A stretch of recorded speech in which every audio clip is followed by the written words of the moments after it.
Good evening students, welcome to class of science for PSC. आपको भी पता है पीएससी में साइंस का क्या इंपॉर्टेंस है। आप कोई भी पीएससी का निकाल लीजिए, आप अगर गुजरात में रहते हैं, आप बिहार का पकड़ लीजिए, आप बिहार में रहते हैं, आप हिमाचल का पकड़ लीजिए, सारे पीएससी में एटलीस्ट 30 से 40% क्वेश्चन जो होते हैं आपको साइंस से आता है। बहुत बड़ा संख्या होता है ये, और सच मानिए आपका होना और ना होना बहुत हद तक इसी सब्जेक्ट पर डिपेंड करता है। ये मैं सिर्फ ऐसे ही हवाई बात नहीं कर रहा हूँ। अब करंट अफेयर पढ़ के जाते हैं, इतने इतने मोटे बुक पढ़ के जाते हैं, कितना बना के आते हैं आप शायद मान लीजिए करंट अफेयर के 25-26 क्वेश्चन आए, उसमें से आप बनाते होंगे शायद 17-18 अटेम्प्ट करते होंगे, जिसमें कि 4-5 नेगेटिव होता होगा, तो निकल के आता होगा 12-13 सही है। अकॉर्डिंगली वो वेरी करता होगा, ठीक है। अकॉर्डिंगली आप अदर सब्जेक्ट में आप प्रोपोर्शनेटली अलग तरीके से देख सकते हैं, वो पॉलिटी हो, हिस्ट्री हो, जो भी हो। साइंस में लगभग 25 से 30 क्वेश्चन हर जगह हर स्टेट में आते हैं। ये अजीब सी बात है, हर स्टेट में, ऐसा नहीं कि बस कोई एक स्टेट में आ गया और कहीं नहीं आता है, ठीक है। अब सबसे बड़ी बात क्या है कि ये जो साइंस का सेक्शन होता है, ये लगभग अगर आप ठीक से पढ़ के जा रहे हैं तो आप 30 में 30 करके जाइएगा। लिटरली मैं आपको सिर्फ हवाई बात नहीं कर रहा हूँ, आप मेरे क्लास को फॉलो करिएगा और आप खुद बनाते भी आए होंगे, आप फॉलो करिएगा। आप मैं बता रहा हूँ 3-4 महीने में आप साइंस पे आपका इतना बड़ा कंट्रोल होगा कि उसके बाद आज के बाद से आपको साइंस कभी नहीं पढ़ना। जनरली जो इंजीनियरिंग बैकग्राउंड के स्टूडेंट होते हैं उन्हें साइंस उतना दिक्कत नहीं होता है, लेकिन उनके साथ दिक्कत क्या होता है कि वो ओवर कॉन्फिडेंस में लगभग 6-7 नंबर क्वेश्चन लूज कर जाते हैं। और जो आर्ट्स से पढ़े हुए हैं, ऑल्दो उन्हें 10 तक तो उन्होंने भी साइंस पढ़ा है, लेकिन फिर भी हाँ आपको 11-12 से कुछ कुछ आते रहता है, ठीक है। तो उनका थोड़ा दिक्कत हो जाता है, और खासकर जितना उनको आता नहीं उससे ज़्यादा इनको प्रॉब्लम होता है कॉन्फिडेंस का, कि हम तो आर्ट्स के स्टूडेंट हैं, हम तो कॉमर्स के स्टूडेंट हैं, हमारा साइंस छूट गया है और हम नहीं कर पाएंगे, और ये हम इसी में 10 नंबर पीछे हो जाएंगे। ये ऐसी ऐसी बहुत सारी बातें वो अपने मन में सोचते रहते हैं। एंड इवेंचुअली अगर आपका इसमें 10-12 क्वेश्चन आपका गलत होता है, वो क्वेश्चन जो कि मैं मान के चल रहा हूँ कि जो लोगों ने साइंस पढ़ा है वो शायद आराम से उसको अटेम्प्ट कर जाएंगे, तो आप आउटसेट शुरू में ही आप लगभग 6-7-8 नंबर पीछे हो जाते। तो ये नहीं होने देना हमें, ठीक है। और सबसे बड़ा ये टफ नहीं है। आप आज भी कोई क्वेश्चन उठा लीजिए तो एनसीईआरटी से ही क्वेश्चन आते हैं, नो डाउट। लूसेंट की जो बुक है वो बहुत फेमस है, कुछ डिग्री तक वो अच्छा बुक भी है कि आपको सारा कुछ कॉम्प्रिहेंसिवली आपको एक साथ दे दिया जाता है, लेकिन मैं हमेशा एनसीईआरटी पर रिलाई करता हूँ। और अगर आप रिसेंट खासकर 2-3 साल का फिनोमेनन देखिएगा, वो बिहार में हो या यूपी में हो, तो वो अब सीधे यूपीएससी की तरफ मूव कर रही है, दैट इज एनसीईआरटी की तरफ मूव कर रही है। उनका रिलायंस, उनका जो एनसीईआरटी पे अब वो बढ़ता जा रहा है। वो पहले ऐसा नहीं है कि बस लूसेंट को उठाया और कहीं से क्वेश्चन पढ़ लिया और उसको वहां पे डाल दिया। अब आपको थोड़े कॉन्सेप्चुअल क्वेश्चन आ रहे हैं। ऐसे इसका मतलब ये नहीं कि लूसेंट का आपको सिग्निफिकेंस घट जाता है, वो आज भी इंपॉर्टेंट है, लेकिन अब ये इंपॉर्टेंट है कि आप एनसीईआरटी को छोड़ के नहीं जा सकते हैं। सिर्फ फैक्चुअल क्वेश्चन नहीं आएंगे, आपको अब कॉन्सेप्चुअल क्वेश्चन भी आएंगे। अगर आप पिछले बार ही बीपीएससी का एक क्वेश्चन देखिएगा तो उसमें एक लेंस का क्वेश्चन था कि अगर लेंस पे 2 ब्लैक स्ट्रिप मार देते हैं तो उसमें उसके आगे एक आपको हॉर्स खड़ा है, तो उधर जो इमेज आएगा वो कैसा आएगा, और 4 अलग अलग से आपको वो ऑप्शन दिए गए थे। तो ये आपको लूसेंट में नहीं मिलने वाला है, ये आपको एनसीईआरटी के कॉन्सेप्ट से ही मिलेगा। इसका सॉल्यूशन आप वहीं से बना पाएंगे। और ये तो मैं एक एग्जांपल दे रहा हूँ, वैसे 3-4-5 क्वेश्चन और आए तो आपको नहीं पता, शायद कल को 20-22 क्वेश्चन आने पड़े। तो ये मैं पहला साइंस का क्लास है, इसलिए मैं आपको इतना कंटेक्स्ट क्रिएट कर रहा हूँ कि आप समझिए कि एनसीईआरटी क्यों इंपॉर्टेंट है। और एनसीईआरटी से अगर फॉलो करिएगा तो शायद, ये भी मैं शायद बोल रहा हूँ, हो सके वो लूसेंट से पहले ही हो जाए, ठीक है। लेकिन फिर भी फॉर ग्रांटेड मैंने आपको दिया कि शायद आपको थोड़ा ज़्यादा टाइम लग जाए, लेकिन मैं इतना अश्योर कर सकता हूँ कि अगर उसको कवर अप कर लिया तो आपका 30 में 30 क्वेश्चन, कभी 35 आ गया तो 35 में 35 क्वेश्चन सही होगा। आप साइंस के हैं कि कॉमर्स के हैं, कि आप व्याकरण पढ़ाते हैं कि संस्कृत पढ़ते हैं, कि आप बंगाली के मास्टर हैं, इससे कोई फर्क नहीं पड़ेगा। आप लिटरली वो क्वेश्चन पक्का सॉल्व करके आइएगा। और आप गैस कर सकते हैं, आप खुद बताइए ना कि कट ऑफ किसी भी एग्जाम में कितना जाता है। मान लीजिए अगर जैसे मैं अगर बिहार का एग्जाम्पल लूँ तो आपको जनरली कुछ ईयर को अगर एक्सेप्शनल ले लूँ तो हटा दूँ तो जनरली आपको अगर लास्ट 5 साल का एवरेज लूँ तो आपको 100-102 जाता है। कुछ शुरुआती 3 साल में आपको 98-99 जाता था और अगले 2-3 साल में थोड़ा हायर साइड में चला गया है, ठीक है। 103-104 जाता है। अगर उसमें आपका 30-35 नंबर आपका सिर्फ साइंस से आ जाता है तो अभी कितने सेक्शन बते हुए हैं। और मान लीजिए यहीं पे आपका गड़बड़ हो जाता है तो फिर आप समझिए कि आपको अदर एरिया में कवर अप करने में कितना दिक्कत हो जाएगा। और ये बात हमारा 1 साल का होता है, और खासकर वो सब्जेक्ट का जो कि हम आराम से स्कोर कर सकते हैं, आराम से हम इसमें थोड़ा सा मेहनत डाल के अश्योर्ड मार्क्स ला सकते हैं। इसको कह सकते हैं कि ये मैथ एक तरह का, कि अगर इसमें मैंने बना दिया तो बना दिया। करंट अफेयर में आप मार के आते हैं टिक, आपको पता नहीं होता है, ठीक है, आपको 70% आइडिया रहता है कि हाँ यही होगा, यही लग रहा है, लेकिन जब तक आप घर पे आकर फिर से आंसर नहीं मिला लेते हैं तब तक आपको अश्योरेंस नहीं मिलता है। आपको साइंस के आंसर में right in the examination hall आपको अश्योरेंस मिला रहेगा कि नहीं मैंने सही मारा है। उसका आंसर आप नहीं भी मिलाइएगा तो तब भी आपको मार्क्स मिल रहा होगा। तो मैं आपको ये इंपॉर्टेंस दिखा रहा हूँ, साइंस का इंपॉर्टेंस कितना अधिक है, ठीक है।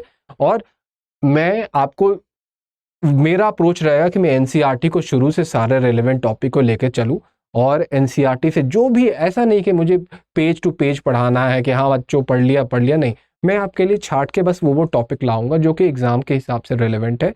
एमसीक्यू प्रैक्टिस करते रहेंगे तो वो हमारा रिवीजन होते रहेगा, और आपको बस डेली इस पे थोड़ा टाइम देना है। आप बगल में जो भी पढ़ना पढ़ते रहिए, हिस्ट्री, पॉलिटी, आपको मन करता है आप जाकर कार्ल मार्क्स पढ़ लीजिए, मुझे कोई दिक्कत नहीं, लेकिन बस इस पे आप डेली 10 मिनट या 15 मिनट टाइम ज़रूर दीजिएगा। और आप 10-15 मिनट टाइम कभी भी निकाल सकते हैं, जब सब्जी लेने जा रहे हैं तब निकाल सकते हैं, लेकिन मैं नहीं बोलूँगा कान में ईयरफोन लगा के जाइए, मैं बात समझाने के लिए बोल रहा हूँ। लाइक 10-15 मिनट आपके पास हमेशा अवेलेबल है, ठीक है।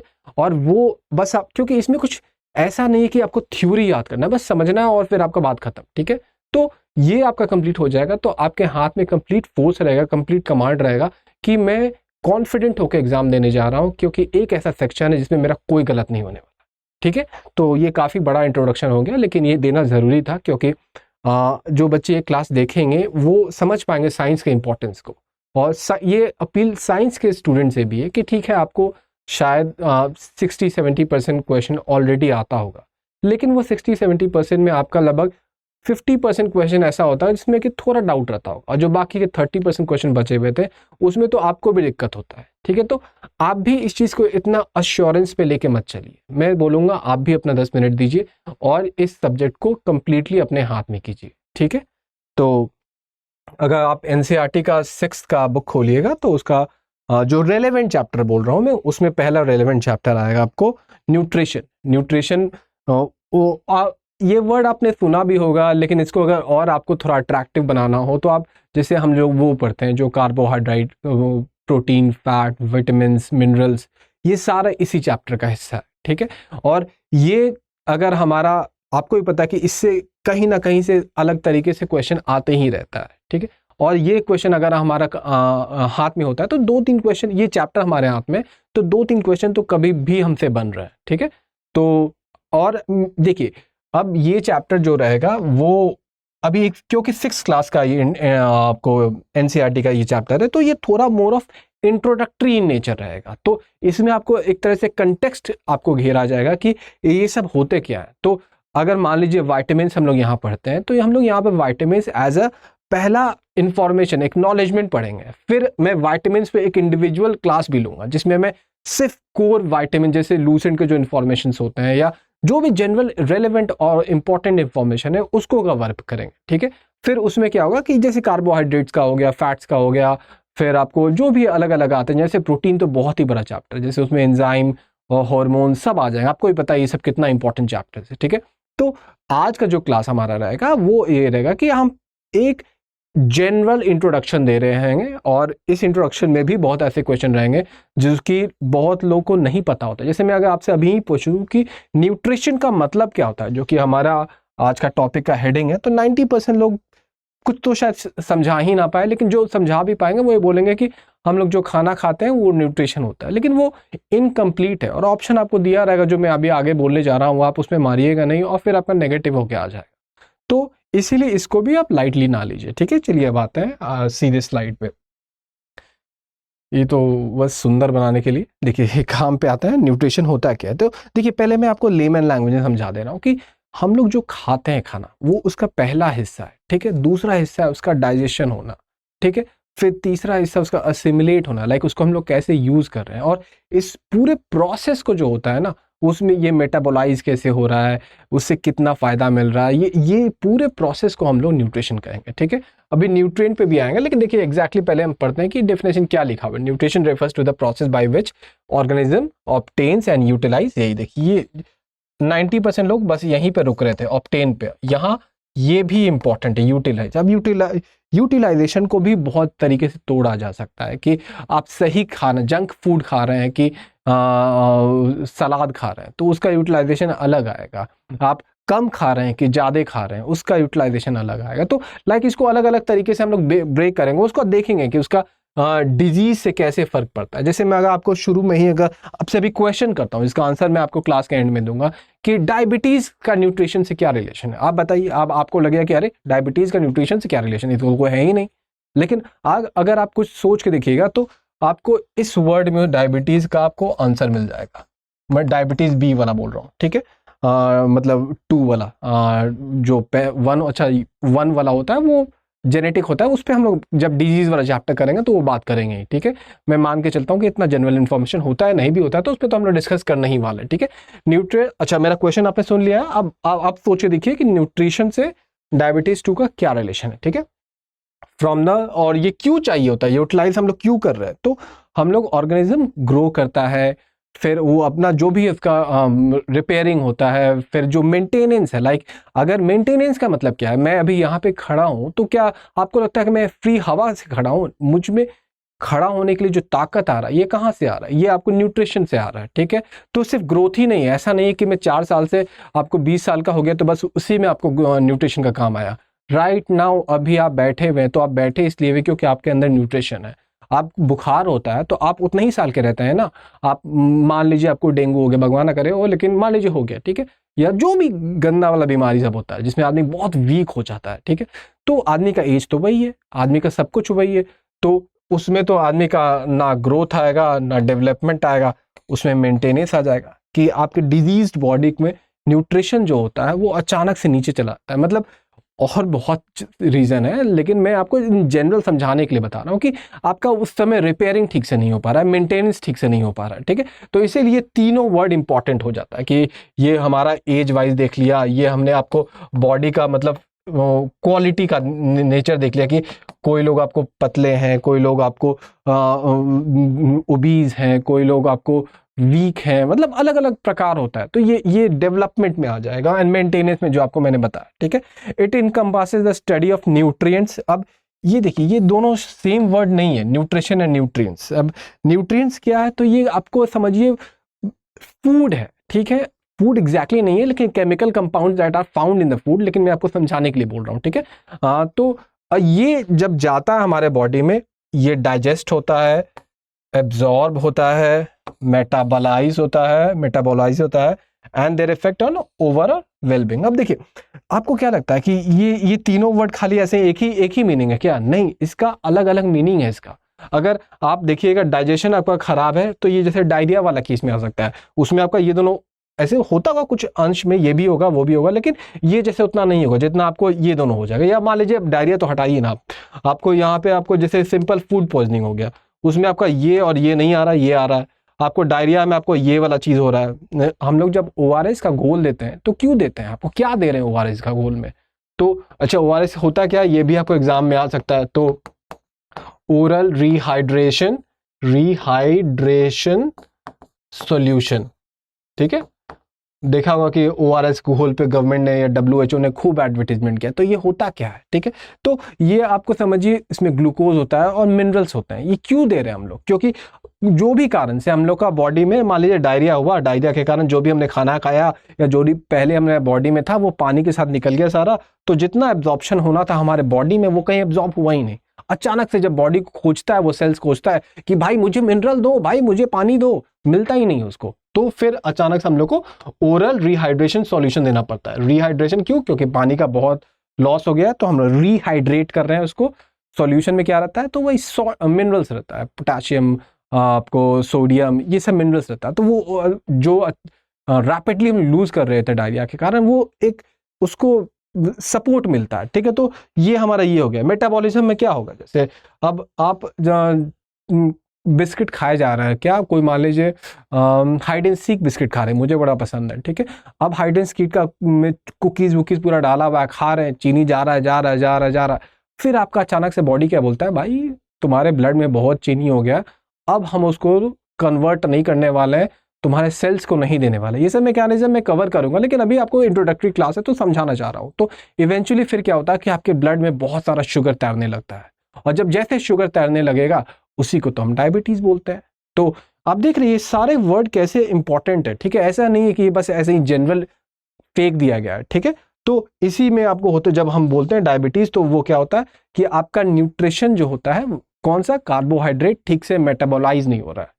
अब जिसका मेटाबोलाइज नहीं होगा तो उसका क्या होगा कि आपके अंदर के जो भी आपको हार्मोन्स थे वो उसको कार्बोहाइड्रेट को ग्लूकोज में तो तोड़ दिए, लेकिन अब ग्लूकोज आपको सेल्स में जा नहीं रहा है। क्यों? क्योंकि इंसुलिन उसको पहुंचा नहीं रहा है। ये सब हम लोग कवर करेंगे, लेकिन अभी आप एक होता नहीं है जब फिल्म के बारे में जानता है आदमी तो फिल्म से पहले ही उसके बारे में पूछ लेता है, भाई कैसा फिल्म है, क्या क्या है उसमें, और जब अच्छा लगता है तब आदमी जाता है। तो ठीक, इसको वैसे ही समझिए कि हम लोग डिजीज चैप्टर में इसको डिटेल में बात करेंगे, लेकिन अभी एक रफ आइडिया। और जब वही ग्लूकोज आपको ब्लड में तैरने लगता है, फिर जब कोई आके अपना कंपाउंडर साहब सुई से निकालते हैं तो बोलते हैं देखिए आपके ब्लड में तो खूब ग्लूकोज है, आपको डायबिटीज हो चुका है, ठीक है।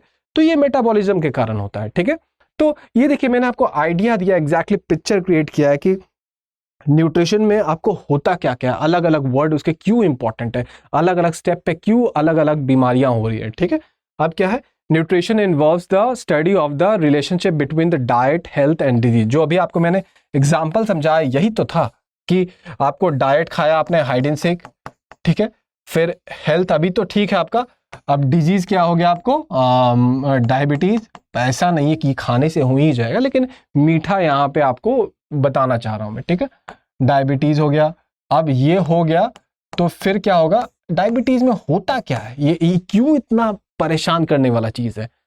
तो हमारे बॉडी को मैं अभी अपना ऐसा बॉडी दिखा दे रहा हूं, तो क्यों ये क्या किया मैंने अपने सेल्स को मैंने अपने ताकत दिया। ये ताकत कहाँ से आता है? ग्लूकोज से आता है।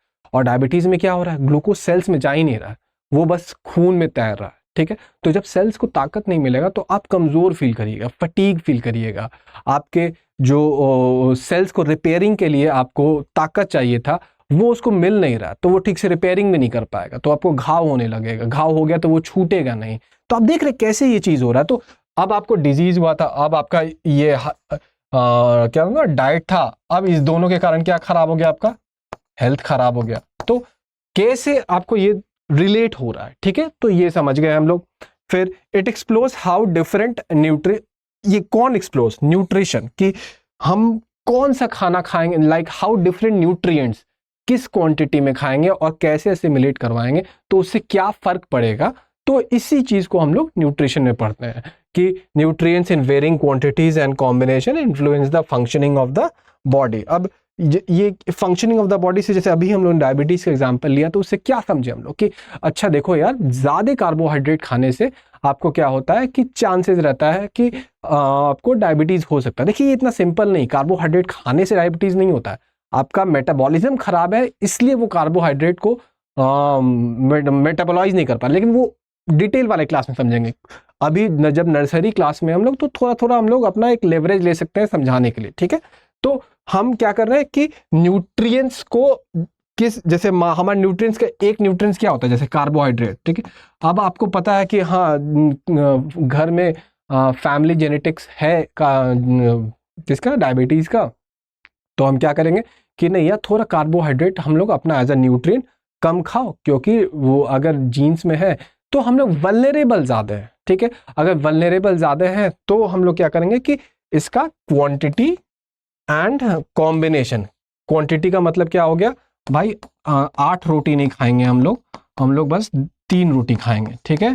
और कॉम्बिनेशन में हो सके सिर्फ व्हीट नहीं खाएंगे, हम लोग राई भी खाएंगे, मेज भी खाएंगे। और अब आइडिया लग रहा है, लाइक हम लोग अपने न्यूट्रिएंट को डाइवर्सिफाई कर रहे हैं ताकि हम लोग अपने मेटाबॉलिज्म को हम लोग अपॉर्चुनिटी दे सके, वो कंप्लीटली एक्सप्लोर होके कंप्लीटली अच्छे तरीके से काम करे, ठीक है। तो ये हमारा होता है, और इवेंचुअली ये क्यों कर रहे हैं, ताकि हम अपना वेलबींग बना के रखे रहे, ठीक है। तो ये हमारा न्यूट्रिशन, आपको एक आइडिया लग गया होगा कि ये इवेंचुअली हम है क्या इवेंचुअली, ठीक है।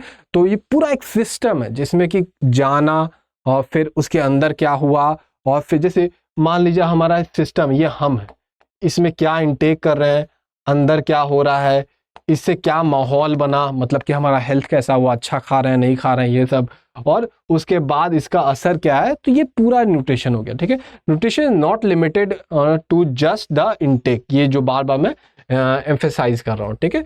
इसमें यूटिलाइजेशन एंड एलिमिनेशन दो ये भी आता है। तो तीन आप इसको ऐसा वेन डायग्राम बना सकते हैं। इनटेक बोल दीजिए, इसमें एलिमिनेशन बोल दीजिए, इसमें यूटिलाइजेशन बोल दीजिए, ठीक है। आपको अब एलिमिनेशन में क्यों बोल रहा हूँ, जैसे आपको एक डिजीज होता है, सीलियाक डिजीज होता है, ठीक है। वहां पे क्या होता है कि आपका जो लार्जर इंटेस्टाइन होता है वो आपको फॉर सम रीजन एलर्जी हो सकता है या जो भी, अभी उसमें मैं डिटेल में नहीं जाऊंगा, वो उसका अपर लाइनिंग जो एब्जॉर्ब करता था वो एब्जॉर्ब करना बंद कर देता है या खराब हो जाता है, मतलब कम एब्जॉर्ब कर रहा होता है न्यूट्रिएंट्स को, ठीक है। तो अब अगर वो कम करेगा तो इवेंचुअली क्या होता है, उसका जो एलिमिनेशन हो रहा है वो न्यूट्रिएंट्स को भी एलिमिनेट करता है, दैट इज उसका एलिमिनेशन जो होता है वो प्रोसेस खराब हो गया, ठीक है।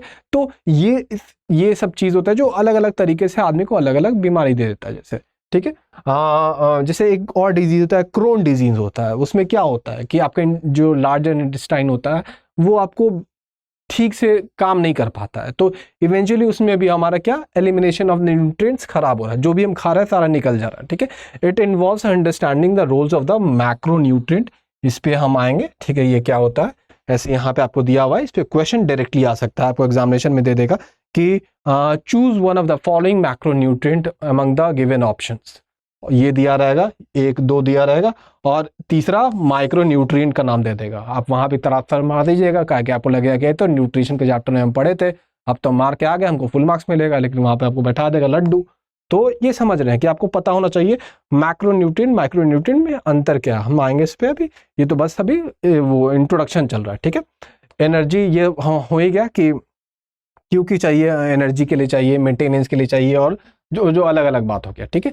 अब ये न्यूट्रिएंट्स होता है, ये देखिए पूरा हरा भरा होना चाहिए हमारा प्लेट भी ऐसे ही, ये जितना एक कलर वो होता है, एक कोडिंग होता है, कह दीजिए फ्रेज होता है कि आपका प्लेट जितना कलरफुल है आप उतना ज़्यादा न्यूट्रिएंट्स ले रहे हैं, ठीक है। तो मान लीजिए हम लोग, जैसे हम लोग का जो जनरली खाना रहता है वो क्या रहता है, पीला और उजला, ठीक है, और कोई कलर ही नहीं होता है, ठीक है। आप बोलिएगा कि सब्जी भी तो होता है, तो उसको तो हम लोग गर्म करके उसका न्यूट्रिएंट ऐसे ही खत्म कर देते हैं। चावल में आपको क्या मिला, ग्लूकोज, दाल में हमको क्या मिला, प्रोटीन, ठीक है। उसके अलावा बाकी का क्या हाल है भाई, फैट, वाइटामिन से ये सब कहाँ है। तो ये कैसे होगा, हमारा प्लेट जब रंगीन होगा, ठीक है। इसीलिए सलाद जो होता है वो बहुत इंपॉर्टेंट कंपोनेंट होना चाहिए हमारे खाने का, ठीक है, क्योंकि उसमें आपको बहुत कलर्स होते हैं, टोमेटो हो गया, लाल हो गया आपको, फिर खीरा हो गया, फिर आपको मिर्च हो गया, फिर आपको जो भी आपको डालना, आप समझ रहे हैं, ठीक है। तो ये हमारा होता है। न्यूट्रिएंट्स होता क्या है, ठीक है। तो इससे इंपॉर्टेंट पहले ये है जो मैंने आपको बोला भी था कि ये केमिकल कंपाउंड इन जो हमारे बॉडी को चाहिए होता है और जो कि हमको फूड से मिलता है उसे हम न्यूट्रिएंट्स कहते हैं, ठीक है। फिर nutrients are essential substance found in the food that provide the body with the energy building. वही बात है कि कैसे मेंटेनेंस करना है और कंस्ट्रक्ट करना, रिपेयर करना, क्योंकि ये चाहिए होता है, ठीक है। तो अगर हमको न्यूट्रिएंट्स हो क्या हुआ, तो न्यूट्रिशन के लिए जो काम आए उसको न्यूट्रिएंट्स कहेंगे। They are the chemical compounds, ये वर्ड याद रखिएगा, that are bodies need to function, जो भी लिखा हुआ है, मतलब कि वही रिपेयर, डेवलपमेंट, ये सब, ये मेन पार्ट है। There are 6 types of nutrients, ये याद रखिएगा, ये ही सबसे मेन सेक्शन है। अब यहाँ से हमारा चैप्टर खुलना शुरू होगा। वो क्या है, कार्बोहाइड्रेट, प्रोटीन, फैट, फिर विटामिन, मिनरल एंड ये भी वाटर। बहुत लोग इसको छोड़ देते हैं, ठीक है। तो इसको नहीं छोड़ना है, क्योंकि आदमी को लगेगा कि ये तो हम लोग फ्री में पीते हैं, तो ये क्या है, तो कुछ है ही नहीं। जिस दिन पानी नहीं मिलेगा 3 दिन के लिए, उस दिन हम इसको भूल जाएंगे और इसको खोजेंगे, ठीक है, क्योंकि वो हमारे पास हमेशा अवेलेबल रहता है, तो इसका इंपॉर्टेंस थोड़ा कम देखते हैं हम लोग। तो ठीक है, ये आप इसका स्क्रीनशॉट ले लीजिए, इस पर हम लोग अब इंडिविजुअली देखेंगे कि ये क्या है। अच्छा, पहले इस क्वेश्चन को सॉल्व करिए, देखते हैं कि आप बना पाते हैं कि नहीं। विच nutrient is responsible for repairing body tissues. देखिए, अभी इस पे मैंने अभी आपको समझाया नहीं, ये चीज़ पे हम अब समझाएंगे अभी आगे आपको, लेकिन आपको थोड़ा बहुत हिंट है। तो अगर आप देखते हैं, अगर आपको पता हो तो वेल एंड गुड, आप अच्छे राह पे हैं। और कमेंट करिए, क्योंकि हम इस क्लास को यहीं पे एंड करेंगे, बिकॉज अगर ज़्यादा बड़ा करेंगे तो आप यहाँ तक बहुत स्टूडेंट पहुँच भी नहीं पाएंगे। तो अब हमारा नेक्स्ट क्लास में होगा कि कार्बोहाइड्रेट क्या होता है, प्रोटीन क्या होता है, फैट्स क्या होता है, मिनरल्स क्या होता है, वाइटामिन क्या होता है, एंड अकॉर्डिंगली उसके हमारे बॉडी पर रिपरकशंस क्या होते हैं, कि वो कैसे हमारे बॉडी को आपको इंटरफेयर कर रहा है या आपको कैसे इन्फ्लुएंस कर रहा है, वो देखेंगे, ठीक है। और इस क्वेश्चन का आंसर ज़रूर दीजिए, बिकॉज अगर आप इस क्वेश्चन का सही आंसर देते हैं और ऑप्शन में आप कुछ भी, आपको कार्बोहाइड्रेट नहीं लिखना है तो आप कमेंट में बस ए लिख दीजिए, बी लिख दीजिए, जो भी आपको सही लगता है सही लिखिए, ताकि आपका ये मुझे दिख जाए कि हाँ आप भी इन्वॉल्व इस सब्जेक्ट में। और फिर मैं, अगर आपका इन्वॉल्वमेंट दिखेगा तो मुझे भी काफ़ी मोटिवेशन मिलता है कि नहीं यार, बच्चे काफ़ी इंटरेस्ट शो कर रहे हैं, तो चलो मुझे भी अच्छे से सब कुछ देना चाहिए, कुछ भी छोड़ना नहीं चाहिए, ठीक है। तो लाइक करिए, सब्सक्राइब करिए और वेट करिए मेरे अगले क्लास का।